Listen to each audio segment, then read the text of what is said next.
Hi, everybody. I'm so excited to have Heidi Hanson here today. She's a licensed clinical social worker in the state of Florida. Welcome. And she works in community mental health as well as she has a thriving private practice called Integrity Within Therapy Services. So, welcome, Heidi. I'm so glad you're here. Thank you so much for having me, Maria. I'm so excited to be here this morning. Awesome. Thank you. So, Heidi, we've got 10 more minutes. What's one thing you would love for the world to know? I love the world to know about the science of safety.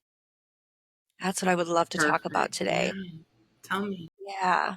I think it's so important that we understand that our brain is constantly scanning for cues of safety, cues of danger, cues of safety, cues of danger. And, I think it's every like 4 seconds, we are scanning, we're through our, in, outside, Yeah. inner, we're, bringing in, I think it's like 11 million data points per Wow. second through our sensory system. And it's bringing in our past experiences, our current experiences, but only 20% of that isn't our current. 80% is from our past. Mm. So that's why I love EMDR. And being an EMDR therapist, I love doing because it really helps bring in the past as present, Yeah. and cleaning up the past is so important. And you mentioned, So it helps that oh, safety. so good. And I know I forgot to mention there that, yeah, you are 1 inch away from being MDR trained and EMDR trained. So good for you. I want to hear so much about it. Tell me this science of safety, this scanning, constant scanning. How did you discover this? Well, I mean, obviously, through the research, I think it's as a therapist coming into this field, I feel really blessed to getting away from that behavior-based model and more learning more about the brain-based and neuroscience model that therapists are really just nerding out Yeah. on. And I love to nerd out on that. But most recently, I've had an experience where last week I had um, I didn't lock my door. I live in a great neighborhood. And I was just getting ready for work. And I was getting out of the shower. I was in my towel, and all of a sudden I had this Doberman pincher walking out of my bedroom. And I'm like, what is going on here? My husband's at work, my daughter's at work. And I'm like, hello, hello, is someone here? Hello. And I look around the corner and there's this elderly man that is standing there, and he's like, realizing that he's not in his own home. He says, I'm so sorry. I didn't realize, I thought this was my house. So he says, do you want me to shut the door on my way out? I said, of course, My please. Shut goodness. the door. I'm in my towel. Right? My safety is in Wow. danger. My brain is not saying, oh, this is just a cute old man that just doesn't know his way around. My brain is saying, cues of safety, cues of danger, danger, you're in danger. Right?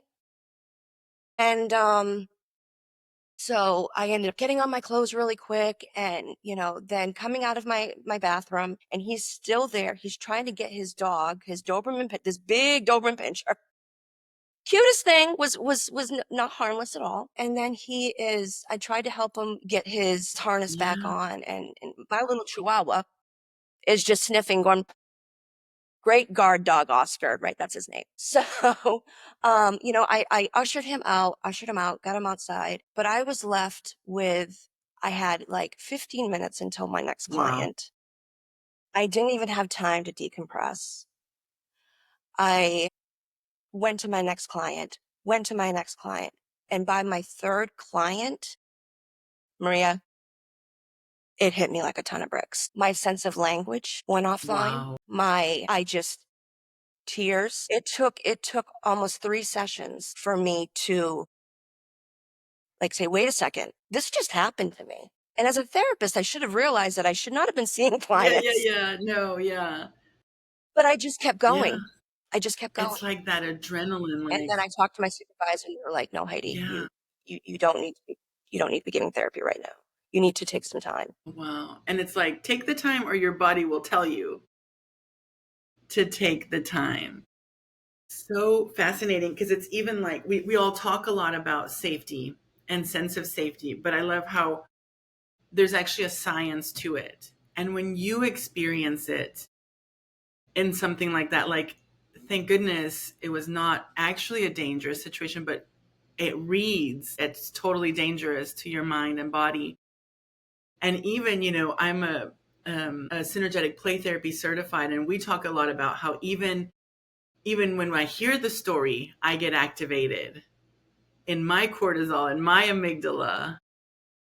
And it's fascinating. That's how we share experiences. I think that's why we go to movies and stuff, because we can share the experience with what's happening in front of us. Wow. And so then you had a real just breakdown moment around it. I mean, obviously you're okay now, but wow, how fascinating to be flooded like that in the verbal and just the tears coming down. Wow. Wow. And let me ask you, It's like, I'm looking at, the book, The Body Keeps the Score, and Bessel van der Kolk actually says that they did brain scans of people that when they were reliving their trauma, yes. their sense of language went Yeah. offline. I wonder. And that totally made sense to me because my sense of language completely, I couldn't even Yeah. speak. Yeah. And thank God I had the coolest client, because she was like, "You do Yeah. you, I do me, and we'll just get back to this." I'll see you later. I mean, we Yeah, are, see you as later. much as we study the science of safety, we are subject to the same rules, the same laws of the brain. I love how you're talking about the difference between, kind of just behavior based versus neuroscience based. And I forget, because I live in this neuroscience world, that there's people that don't. And I think as play therapists, we really get an opportunity to delve into that, which I think is such a privilege, right? Yes, Let me ask you, and educate. it's so cool. And let me ask you, so in this, wow, like I was gonna say, like, what was the first step you took? What's the first step someone might take in understanding the science, or what was the first step you took when you realized that you were really impacted in your nervous system? Yeah. How was I gonna let my brain know that I was Yeah. safe? That I was safe and okay, you know?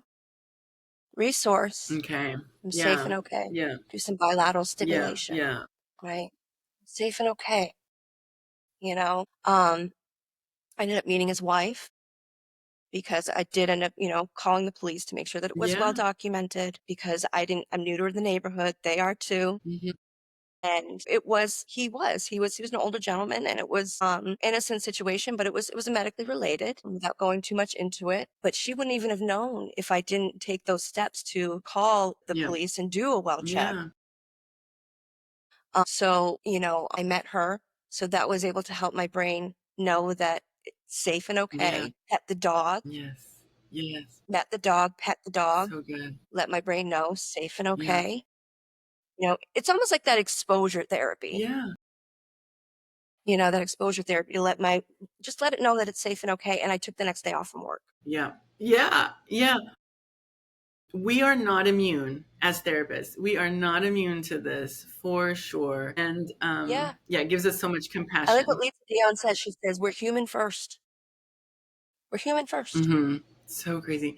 And what's a common obstacle that people face? The common obstacle that people face, just the perspective of, like, especially when I'm teaching this to parents, like the consistency, predictability, reliability, okay, can get to the connection and safety, especially when you're dealing with children. Okay. They think that they're rewarding bad behavior, you know, like I go with when you have a really dysregulated nervous system, I try to teach the parents, Mhm. drinking through a straw, Yeah. Yeah. a snack activity, Hmm. ball back and Yeah. forth, consistency, predictability, reliability, trust is building Yeah. trust. Because I got to trust that you're going to throw the ball back to me, Yes. right? So just those simple Hmm. exercises, it's about the perspective, and really changing the Yes. perspective of, okay, so the timeouts, putting them in the corner, that's not going to work. It's changing. And I get that is the most challenging when I'm talking to parents about, the science of the safety. It's about the predictability, the reliability, the consistency. that's going to help the nervous system feel safe. And I think, you know, how when you called the police, it's like, I think I try to work with parents on retaking their alpha position, which is something I work with from the Gordon Neufeld, his work on the alpha. And it's about, yeah, sometimes, yeah, that authority and that hierarchy. So that's a lot to go into, but you know, I'm just thinking about the steps that you took. So how does someone know if they're doing it right? How would I know if I'm doing it right? Well, I think in this particular situation with me, I wanted to put my social worky hat on, and I wanted to go over and, you know, step into that role. Hmm. I really did. But I think I had to let law enforcement do what they needed to do and really just stay in my lane. And that was hard. So that's that's something that, that I struggled with Nice. as far as doing it right. Yeah, it's like those boundaries. Boundaries. Yeah, Yeah, having as those a boundaries. therapist. Oh my goodness. Uh-huh. Heidi, this has been Uh-huh. so fascinating. I am sorry to say that's our time, but I thank you so much for exploring this with us, delving into a recent experience of yours just to help illuminate something that we all work on, the science of safety. So, thanks again. Thank you so Yeah, much. absolutely, Maria. Thank you so much for having me. Yeah. Bye. Have a great Thanks. day.